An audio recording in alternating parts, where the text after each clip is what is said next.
Akkam jirtu hordoftoota keenya kan hordofaa jirtan kun chaanaalii Kakuu Miidiyaati. Kakuu Miidiyaa irratti yeroo hundumaa sanbata xiqqaa torbaniin sa'aatii tokko irratti kan isin bira ga'u sagantaan keenya dhaabbii kan torbanii kan torban kanaa jechuudha. Kunoo jalqabee jira. Torban kanaafis keessummaa tokko qabannee isiniif dhufnee jirra. Keessummaan keenya hanga nu bira ga'anitti warreen chaanaalii kanaaf haaraa taatan chaanaalii kana subscribe gochuun maatii nuuf ta'a isiniin jenna. Warreen immoo maatii turtan viidiyoo kana like gochuudhaan jalqaba. Sagantaan keenya namoota biraa ni fayyada jettanii kan yaaddan yoo ta'e share gochuun dagatinaan dhaamsa keenyadha. Yaada qabdan waan isinitti dhaga'amee fi wantoonni nuti amma yoonatti hojjechaa jirru kana caalaa kanarratti hojjechuu osoo dandeessanii kan jettanis yoo jiraate bilbila kana fayyadamtanii yaada keessan nuuf teechisuu dandeessu telegiraamii bilbila kanaatiin. Kanneen immoo karaa sanas fayyadamuu hin barbaanne koomentii jalatti yaada keessan nuuf katabaa isiniin jenna. Ceesisa kana booda keessummaa koo qabadheen isiniif dhufa.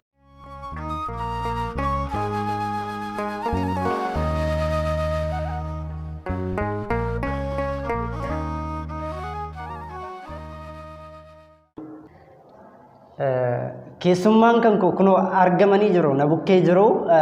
Keessummaa kan kootiin yeroo qabdanirraa yeroo kana aarsaa gootanii na bukkeetti waan argamtaniif guddaa galatoomaan isiniin jedha. Waamicha keenya kabajanii istuudiyoo keenyatti argamuu keessanii fi Waaqayyoo isinaa eebbisuun isiniin jechuu barbaada. Egaa hordoftoota keenya guyyaa har'aa turtii bareedaa akka waliin dabarsinu abdiin qaba. Mata dureewwan tokko tokko kaasnee keessummaa ana cinaatti argaman kan wajjiniin kan irratti mari'annu ta'a. Mata dureewwan nuti kaasnu kanarraa immoo isinis beekumsa barumsa garaagaraa akka argattan abdiin qaba. Amma kallattumaanii keessummaa keenyan hordoftoota keenyan wal baraan jedhaanii eenyu jedhamtu? Tole galatoomaadha. Hordoftootaaf daawwattoota miidiyaa kanaa hundi keessan maqaa Waaqayyootiin akkam jirtan jecha maqaan koo Daaqoon Ayyalaa Daadhiin jedhama. Barsiisaa Wangeelaadha. Waldaa Duuka Bootaa Wiirtuu Shawaa Bahaatti itti gaafatamaa kutaa barumsaati. Egaa hangana yoo fudhanne. Tole keessummaan koo guyyaa har'aa eenyu jedhamu? Barsiisaa Daaqoon Ayyalaa Daadhii jedhamu. Kutaa lallaba Shawaa Bahaatti waldaa Duuka Bootaa Wiirtuu Shawaa Bahaatti jechuudha. Itti gaafatamaa kutaa barumsaati. Egaa mata dureewwan nuti kaasnu irratti hubannoo gahaa nuuf kennu barsiisaan keenya. Mata dureen nuti barsiisaa keenya wajjin guyyaa har'aa mari'achuuf qabanne maalidha? Namoonni hubannoon isaan qaban baay'ee hagas mara miti jennee kan yaadne waa'ee fakkii qulqullaa'uu irratti jechuudha. Fakkii qulqullaa'uu fi meeshaalee qulqullaa'uu manni amantaatti fayyadamtu. Isa keessaa keessumaa bal'isnee kan irratti dubbannu guyyaa har'aa fakkii qulqullaa'uu irratti jechuudha. Fakkii qulqullaa'uu jechuun maal jechuudha? Hiikuma isaarraa kaatanii nuuf ibsitu bu'uura wangeelaa jechuudha. Akkasuma faayidaan immoo fakkii qulqullaa'uu kuni akka mana amantaa Ortodoksii Tawaahidootti inni qabu maalidha kan jedhu sanas gabaabsitanii nuuf ibsitu jechuudha barsiisaa keenya. Tole galatoomaadha. Egaa fakkii qulqullaa'oo kana gaafa hiikaa isaa ilaallu jalqabuma jechi kun jecha lamaadha. Fakkii qulqullaa'oo jedha, fakkii fi qulqullaa'oodha. Egaa fakkii kan jennu kun maalidha gaafa jennu fakkii jechuun kallattumaan hiika isaa gaafa ilaallu fakkeessuu, mul'isuu, agarsiisuu jechuudha. Kanaafuu waan sana wanta malameef sana qaama sana osoo hin ta'in qaama sana kan bakka bu'u jecha kan agarsiisu kan mul'isu jecha. Qulqullaa'uu gaafa jennu immoo jecha qulqulluu jedhame irraa dhufe yeroo baay'ee hin barsiifama waan ta'eef qulqulluu jechuun kan fo'ame, kan adda ba'e, kan filatame jecha. Kana gaafa walitti fidnu fakkii qulqullaa'oo jennee gaafa waamnu hiikkaansaa kallattumaan fakkiiwwan baay'een isaanii jiranii fakkiiwwan kana keessaa kan fo'aman, kan adda ba'an, kan qulqullaa'an, kan filataman jechuudha. Hiikkaansaa isa kanaadha. Egaa gaafa fakkii kana hiikkaasaa kana ilaallu akkanumaan lafaa kaatetti miti. Manni amantaa keenya bu'uura taasifannee barsiifata mana amantaa keenya irra dhaabbanneeti waan ta'eef macaafa qulqulluu irrattis fakkiiwwan qulqullaa'oon kun bu'uura macaafa qulqulluutiin kan kennamanidha. Fakkeenyaaf seera ba'uu boqonnaa 25 lakkoofsa 19 irratti Museedhaaf egaa fakkii qulqullaa'oo kana akka kaasu Waaqayyo ofii isaatii abboomee jira. Maal irratti? Mana qulqullummaa bara sana keessa hin jiru dabtara dunkaana yookaan ammoo dunkaana qulqullummaa sana keessatti teessoo araaraa irratti fakkii kana fakkii kiruubiin kaasi bifa kanaan kaasi jedheeni itti abboomee jira.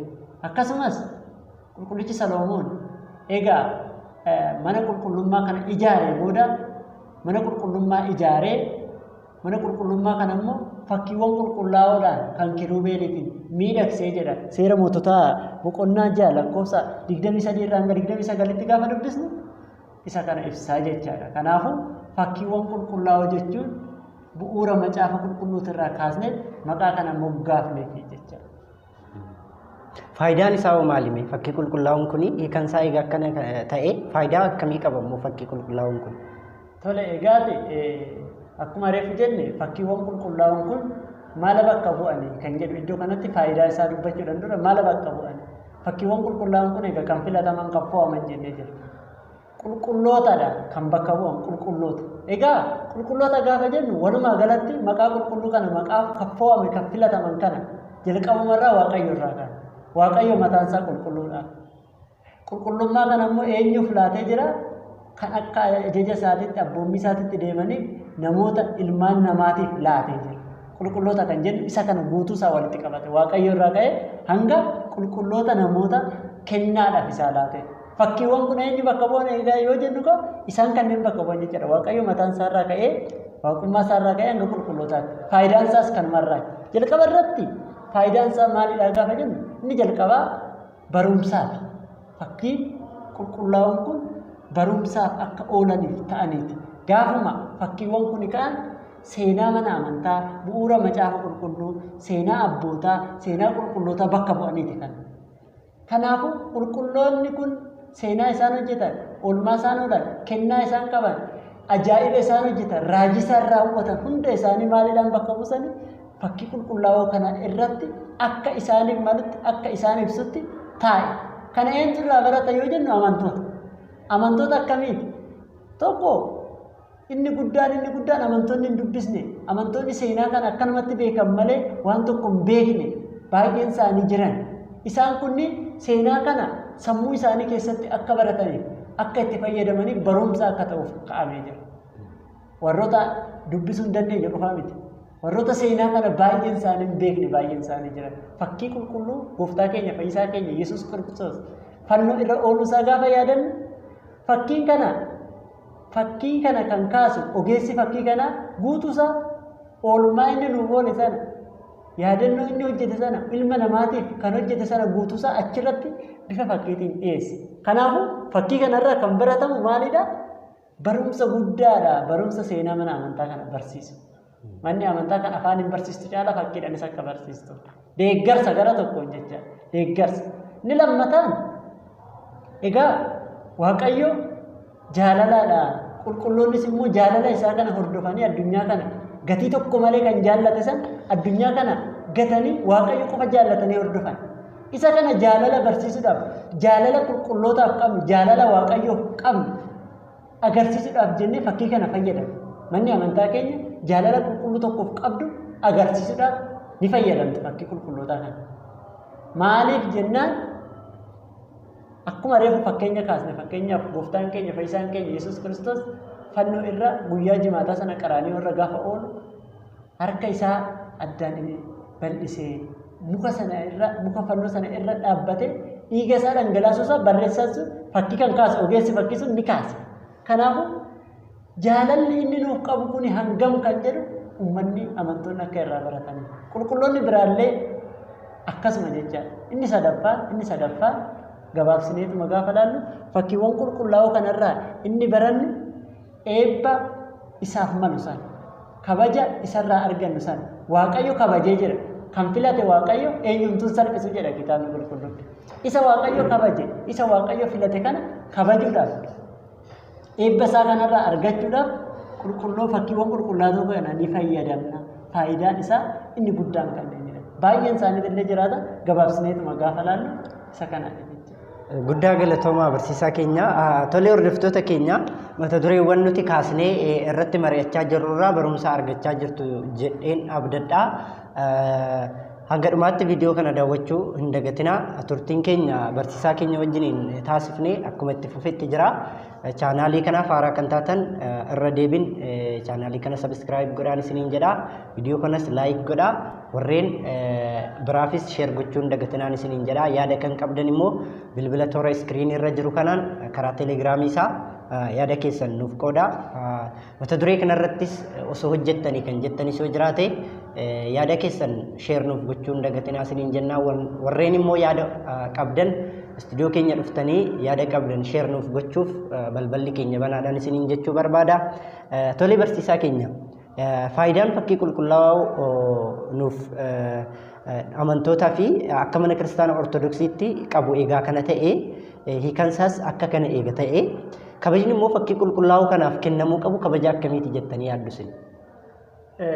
Tole galatoomii egaa jalqabuma faayidaa isarraa dhaabbanneeti amma fakkiiwwan qulqullaa'oon kun faayidaa isaan qaban kun hanga kanaadha. Faayidaa kana argachuudhaaf garuu kabaja isaaf malu laachuun dirqama. Biyya lafaa kanarratti illee oolmaa tokko malee kan gatii nu kafale Waaqayyo qofa. Gooftaa keenya Fayyisaa keenya Yesuus Kiristoos qofa. Kanaafuu fakkiiwwan qulqullaa'oo kana faayidaa hanganaa qaban jenneetu faayidaa reefu kaasne kana argachuudhaaf kabaja fakkii qulqulluu kanaaf laatamuu qabu isaaf malu kennuun dirqama. Kanaafuu isuma jalqabaat irratti gaafa kaasnu fakkiiwwan qulqullaa'oon kun isa jalqabaat irratti abbaa ogeessa fakkii kaasu kanarraa jalqabee kabajni isaaf kennamuu qaba. Maaliif? Fakkiiwwan kun faayidaan isaanii barumsaaf, eebbarraa argachuudhaaf, jaalala sana ibsuudhaaf.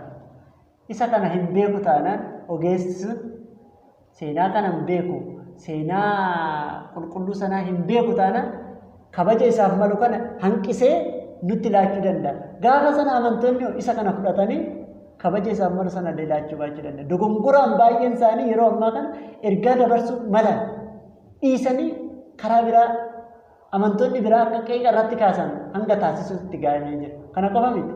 Ogeessi kun inumaayyuu seenaa mana amantaa barumsa mana amantaa gadi fageenyaan kan beeku yoo kan hin taane ta'e seenaa dogoggoraan illee teessiseetu bira darbuu danda'a waan ta'eef.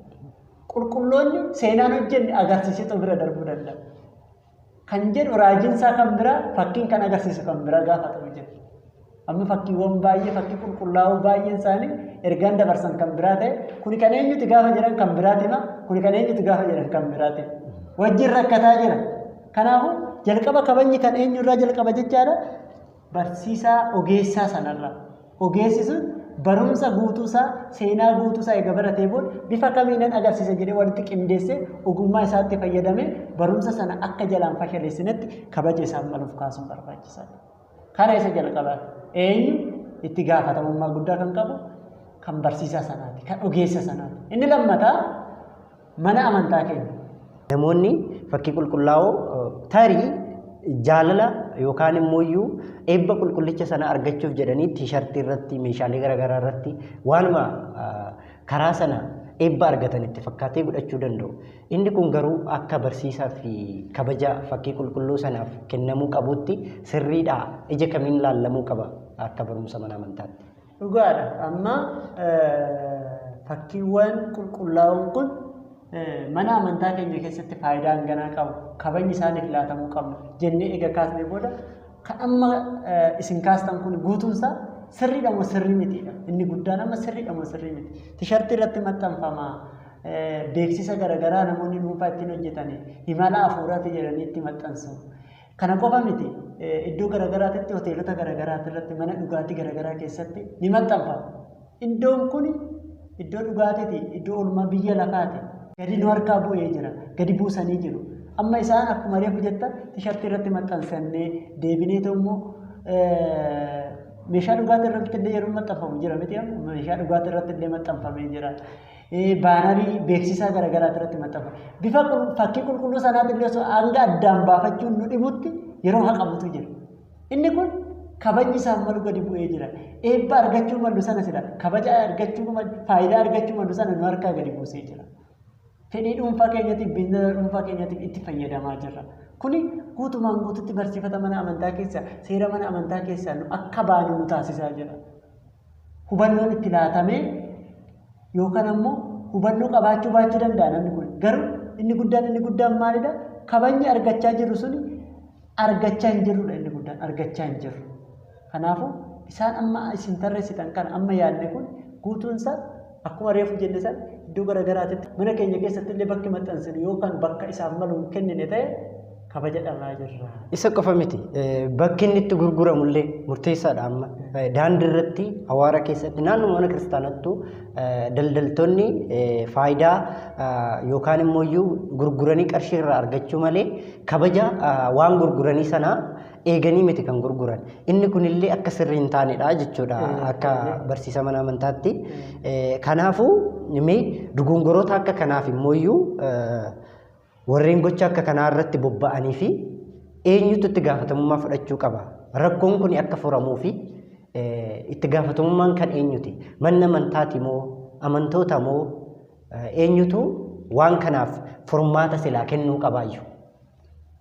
Egaa gara furmaataatti gaafa dhufnu jalqaba irratti fakkiiwwan qulqullaa'oon kun bu'uurri isaa macaafa qulqulluu fi mana amantaa ortodoksii tawaahidooti waan ta'eef. Kanaafuu itti gaafatamummaa guddaan amma qaama lama bira jira. Inni jalqabaa abbootii amantaa, barsiisota mana amantaa sanaa, seenaa mana amantaa sanaa, seenaa qulqullootaa, seenaa fakkii qulqullaa'oo kanaa gadi fageenyaan barsiisanii xiyyeeffannoo itti kennu. Eenyuuf? Amantootaaf. Amantootaaf jalqaba fakkiin kun fakkii qulqullaa'oodha. Iddoo isaaf hin malle, kabaja isaaf hin malle laatinaafi warra laatanis yoo kan jiraatu ta'e saaxilaa irraa fayyadamurraa of qusadhaa. Akkuma reefu jettan daandii irratti biizinasa dhuunfaa isaanii kan hojjetatan jiran. Biizinasa dhuunfaa isaanii kan hojjetatan kana manni qulqullummaa, manni amantaa ortodoksii tawaahidoo iddoo meeshaa qulqullaa'oo, fakkii qulqullaa'oo waliin iddoo itti gurgurtu qabdi. Kanaafuu iddoo sanaa fayyadamaadha. Kanneen biraatirraa hin fayyadaminaadha. Isa lammataa gahee amantootaati. Amantoonni isa fudhatan kana kallattumaan gadi buusanii hojiirra oolchuu qaban. Kan achirraa gadi darbe kana kan abboota amantaatirraa barsiisota amantaatirraa fudhatan kana kallattumaan hojiirra oolchuu qaban. Bituu baachuudhaan iddoo sana irraa iddoo kabaja isaan malu sanarraa deemanii immoo waa hundi isaatu iyyuu sii galee jiraaye yoo kas siin galle ta'e iddoo kanaa kaasi iddoon kun iddoo isaaf maluu miti kabaja mataasaa qaba fakkii qulqullaa'oodha kaanii walitti makamuu qabu aktaroota aktivistoota walitti makamuu qabu jedhanii xiyyeeffannoo warra gurguru sanaa yookaan akkoo amantaa keenya ta'ee kan hubannoo hin qabne jiraachuu danda'a. Kuwwan immoo kan biizinasa dhuunfaa isaanii hojjetan jiran kana gahee jalqabaati kun gahee lameen qaban. Inni lammataa gahee lachuu qaban ammas gahee abbootiin amantaatii fi amantoonni qaban. Seera kabachiisu. Nuti amma fakkii qulqullaa'oo mata duree keenyaa ta'u malee meeshaalee qulqullaa'oon illee jiran bakka isaaniif hin malle kan jiran iddoo isaaniif hin malletti kan fayyadamaa jiran kabaja isaaniif malu kan gadi buusaa jiran. Isaan kana manni amantaa keenya kan mana amantaa ishee ta'uu ishee kan faayidaa mana qulqullummaa galateeffannaa kadhannaa ta'uu ishee hubachiiste seera qaamni ilaallatuuf illee iyyannoo galfachuu qabdi jedheen yaadaan akka barsiisaa tokkootti iyyannoo anarraayis isinirraayis amantoonnis iddoo kana bakka isaa bu'anii mana amantaa abbootii amantaa qofa irratti gatoo osoo hin taane isaan illee maal gochuu qabani isa kana gumaacha gochuu qaban. Meeshaalee qulqullaa'oon fakkiiwwan qulqullaa'oon bakka isaaniif hin malle jirani. Kanaafuyyuu iddoo kana xiyyeeffannootti nu kennaadha. Qaamni ilaallatu kuni mana amantaa keenya bakka bu'aa. Abbootiin amantaatis amantoonnis isa kana qaama dhimmi ilaallatutti illee hanga iyyachuutitti deemuudhaan furmaata laachuu qaban. Barsiisaa keenya guddaa galatoomaan isiniin jechuu barbaada.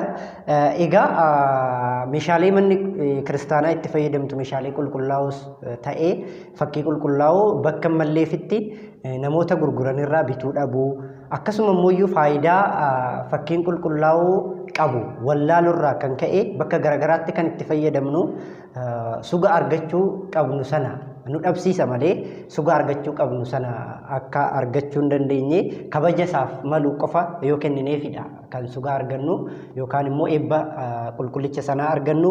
Kanaaf dogongoroota amma jedhame kana sirreessinee namoota dogongora akka kanaa hojjetanis gara daandii qajeelatti finnee sirreessuu akka qabnu barsiisan keenya kan nuuf kaasanii guddaa galatoomaniin jechuu barbaada. Waaqayyoo isaaniif haa kennu. Kana qofa miti kaa fakkii qulqullaa'uu kana sooshaal miidiyaa irratti yeroo garagaraa arguu dandeessu.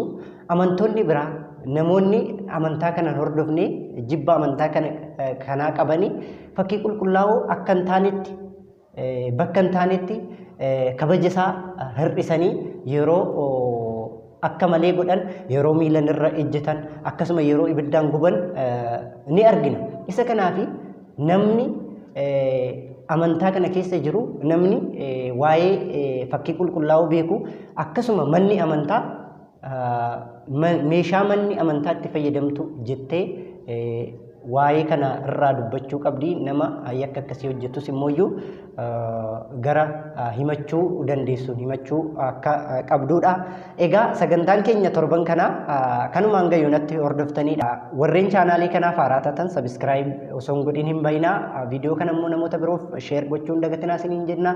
Yaada yoo qabaattan bilbila toora iskiriin irra jiru kana telegiraamii isaa fayyadamtanii nuuf qooduu dandeessu. Akkasuma koomentii viidiyoo kana bakka jiru irratti nuuf teechisaa isiniin jechuu barbaanna. Yaada kan qabdan yaada simbira jiru kanarratti hojjechuu osoo dandeessanii kan jettanis yoo jiraate yaada qabdan nuuf qoodaa. Warreen immoo istiidiyoo keenya dhuftanii barumsa nuuf qooduu barbaaddan akkasuma immoo namoonni irraa baratu jettanii kan yaaddan kan isin bira jiru yoo jiraate dhuftanii namootaaf sheer gochuu dandeessu. Balballi keenya banaadha. Hanga yoonatti waan nu hordoftaniif guddaa galatooma. Torban keessummaa biraan mata duree biraan hanga walitti deebinutti fayyaa nagaa nuuf ta'a. Horaa bulaan isiniin jedha.